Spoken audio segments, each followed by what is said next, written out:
As we know, in Agile, in Scrum specifically, we do a lot of events and ceremonies.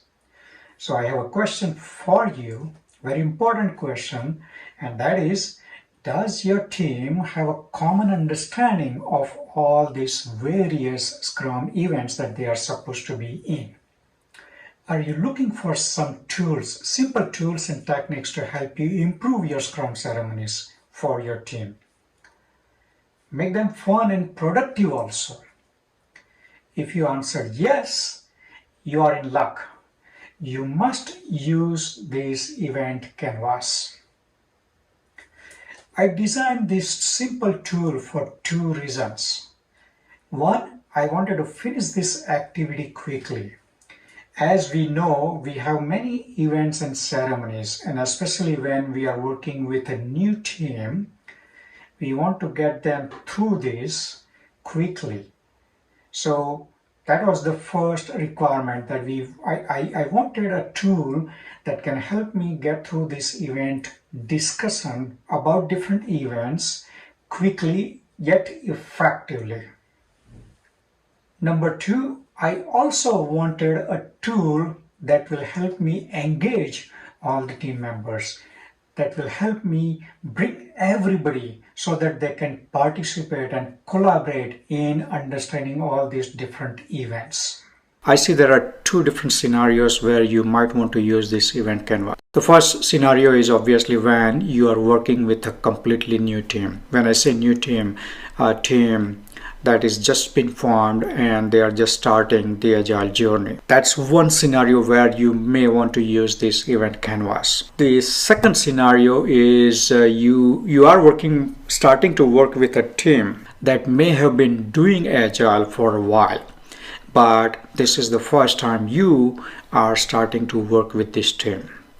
In that case, you want to use this event canvas. So let us talk about how we want to use this. So when I use this tool, I use a framework, what I call PDF. First, you want to do the peer group discussion. The second part of that is once they have done the peer group discussion, you want them to do a debrief. And then as the debrief is happening, you as a facilitator are guiding that discussion. So you want a facilitated discussion. So again, that's a framework that I use.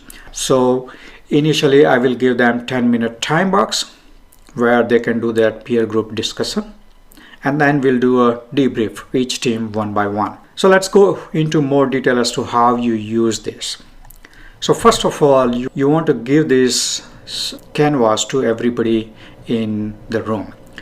So give one copy of this canvas per team or per group. Again, idea is we want to have that peer group discussion. Then second part of that is I ask the teams to volunteer as to what event that interests them, what event that they would want to discuss as a peer group. So this is again another way, like within that 10-minute time box, I am going through all those events. If I have 4 or 5 teams in the room, then basically each one is discussing one event. So in one go, I can have them go through all those events, and then obviously we will do the debrief and facilitated discussion for individual events. So as I said, in that PDF framework, they go into this peer group discussion and then they will do the debrief. And as they are doing that debrief, you as a facilitator are doing that facilitated discussion to ensure that all the major points have been covered, right? So that's a high level framework. That is how I use this, and I've seen this. It's been very effective, and I can get through all the events discussion fairly quickly. There are two versions of this event canvas. The basic version helps you get through the who, what, why, and how of any event.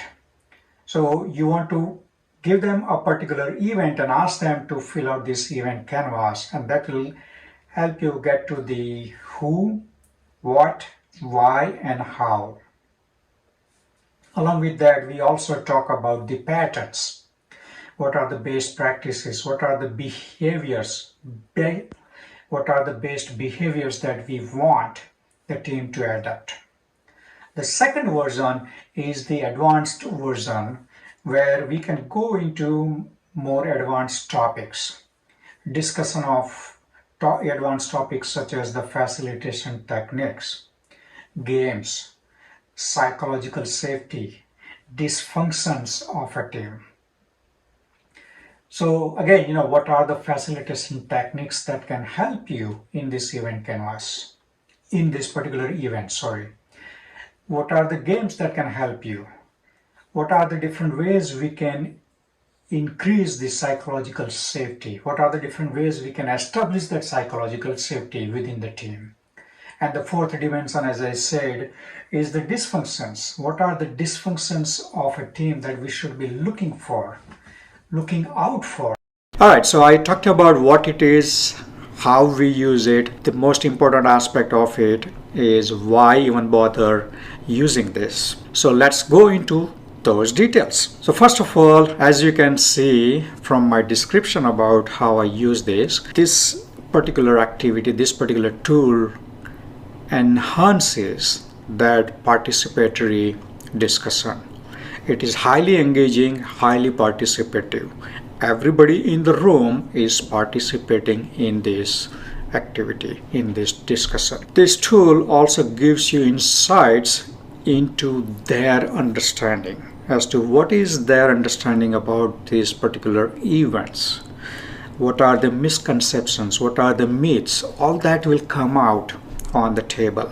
And as a facilitator, as a trainer, as a coach, it helps you so know those misunderstandings, know the myths, and then explain to that as to why they are wrong. The other aspect of this activity is that even during the peer group discussion, it gives them also perspective of other team members. So they are hearing from others as to what is their understanding about this event. It gives them the perspective of others. They are hearing from other team members.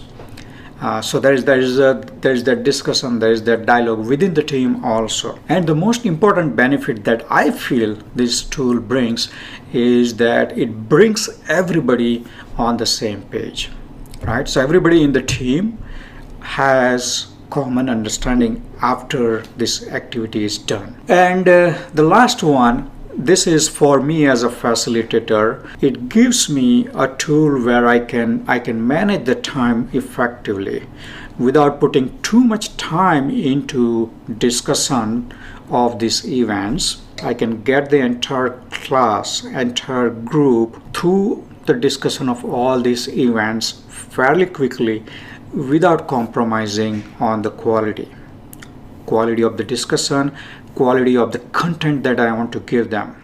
This event canvas also incorporates 6 terms and the 4 C's as mentioned in the book Training from Back of the Room.